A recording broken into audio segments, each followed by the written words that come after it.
Bread பீஸா omelette பார்க்கவே ரொம்ப எம்மியாக இருக்குல்ல. வாங்க இதை எப்படி செய்யலாம்னு நம்ம பார்க்கலாம். ஸோ இதுக்கு பார்த்திங்கன்னா நம்ம உள்ளி தக்காளி எல்லாமே குட்டி குட்டியாக நறுக்கி எடுத்துக்கணும். அண்ட் அது கூடவே பார்த்திங்க அப்படின்னா ஒரு எக் ஆட் பண்ணியிருக்கோம் நாங்கள். நீங்கள் 2 எக் கூட ஆட் பண்ணிக்கலாம். ஸோ என்னோடய ஹஸ்பண்ட் எனக்கு இன்றைக்கி பண்ணி தந்துட்டுருக்காங்க. ஸோ அந்த ப்ராசஸ் நான் உங்களுக்கு எக்ஸ்பிளைன் பண்ணுறேன். நீங்களுமே வீட்டில் ட்ரை பண்ணி பாருங்கள். ஸோ பிஸா சாப்பிடணும் அப்படின்னு ரொம்ப கிரேவிங்ஸாக இருக்குது அப்படின்னா வித் PCOS நீங்கள் இந்த மாதிரி ட்ரை பண்ணிங்க அப்படின்னா உங்களோட ஹெல்த்துக்குமே ரொம்ப நல்லதாக இருக்கும். அண்ட் இங்கே பார்த்திங்க அப்படின்னா நம்ம ஒரு 2 இல்லை 4 ப்ரெட் போல் நாங்கள் டோஸ்ட் பண்ணி எடுத்துக்கிட்டோம். ஜஸ்ட் ஹீட் பண்ணி டோஸ்ட் பண்ணிட்டோம். எந்த ஆயில் எதுவுமே அப்ளை பண்ணல. வீட் ப்ரெட் தான் இது. ஓகே, ஸோ PCOS ஃப்ரெண்ட்லி தான். ஓரளவு நம்ம மைதா விடைக்கு இது பெட்டர் ஆப்ஷன் தான். அண்ட் இது டோஸ்ட் பண்ணி எடுத்ததுக்கப்புறமா 2 சைடுமே நம்ம டோஸ்ட் பண்ணி எடுத்துக்கிறோம். அதுக்கப்புறமா நம்ம ரெடி பண்ணி வச்சுருந்தோம் இல்லையா முட்டை, அதை நம்ம டைரெக்டாக என்ன பண்ணிக்கலாம், பேனில் விட்டுக்கலாம். ஸோ நீங்கள் வேணும்னா இந்த டொமேட்டோவை பியூரியாக அரைச்சி கூட நீங்கள் இந்த ப்ரெட்டு மேலே விட்டுக்கலாம். பட் நாங்கள் இன்றைக்கி இந்த மாதிரி தான் ட்ரை பண்ணியிருந்தோம். ஸோ என்னோடய கிரேவிங்ஸை ஃபுல்ஃபில் பண்ணுறதுக்காக என் ஹஸ்பண்ட் எனக்கு இன்றைக்கி பண்ணி கொடுத்துட்ருக்காங்க இது. அண்ட் நெக்ஸ்ட்டு பார்த்திங்க அப்படின்னா ப்ரெட்டை நம்ம இந்த குட்டி பேன் அப்படிங்கிறதுனால இதை 4 பீஸாக இப்படி டயக்னலாக கட் பண்ணி எடுத்துக்கிறோம். அண்ட் அதுக்கு மேலே அழகாக ப்ளேஸ் பண்ணுறோம். ஓகே, ஸோ அதுக்கு முன்னாடி நம்ம தக்காளி எல்லாமே ரவுண்ட் பீஸஸாக கட் பண்ணி வச்சுருந்தாங்க. ஸோ அதை ப்ளேஸ் பண்ணிக்கிறாங்க அதில் ஸோ பிஸா நம்ம பண்ணுறோம் இல்லையா, அதுக்காக தான் நம்ம இந்த மெத்தடை ஃபாலோ பண்ணுறோம். ஸோ பிஸா பிரெட் பீஸா ஆம்லேட். ஸோ அதில் பார்த்திங்க அப்படின்னா நம்மளோட வீட் ப்ரெட்டை அழகாக ஷேப் பார்த்து அதுக்கு அட்ஜஸ்ட்மெண்ட் பார்த்து நம்ம அடுக்கியாச்சு.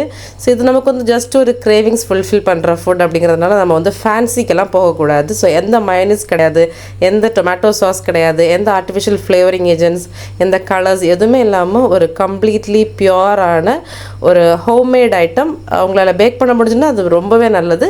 பட் நாங்கள் கடையில் தான் வாங்கியிருக்கோம் இன்றைக்கி. அண்ட் நெக்ஸ்ட் ஸ்டெப் என்னென்னு பார்த்தீங்கன்னா இன்னொரு முட்டையை நீங்கள் ஒரு பவுலில் அடித்து ஊற்றிக்கலாம்.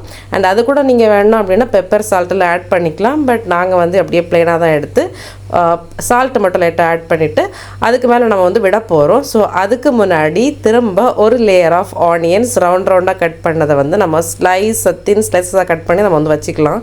ஸோ பிஸா அப்படின்னு சொல்லும்போது இந்தியன் ஸ்டைல் பிஸா அப்படி நம்ம இதை வச்சுக்கலாம் இல்லையா.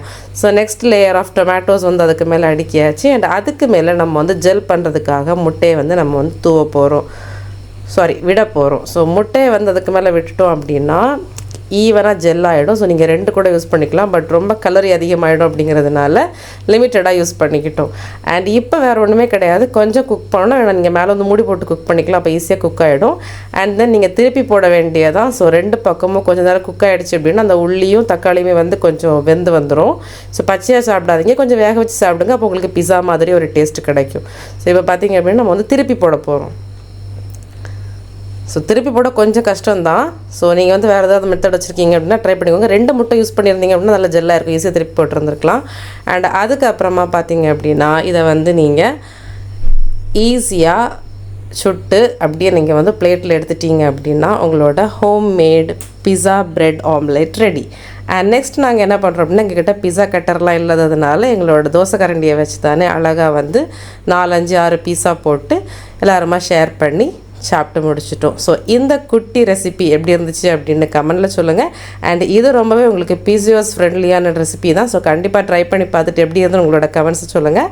அண்ட் ஆல்சோ இந்த மாதிரி வீடியோஸ்க்கு stay tuned, subscribe for more such videos. Bye.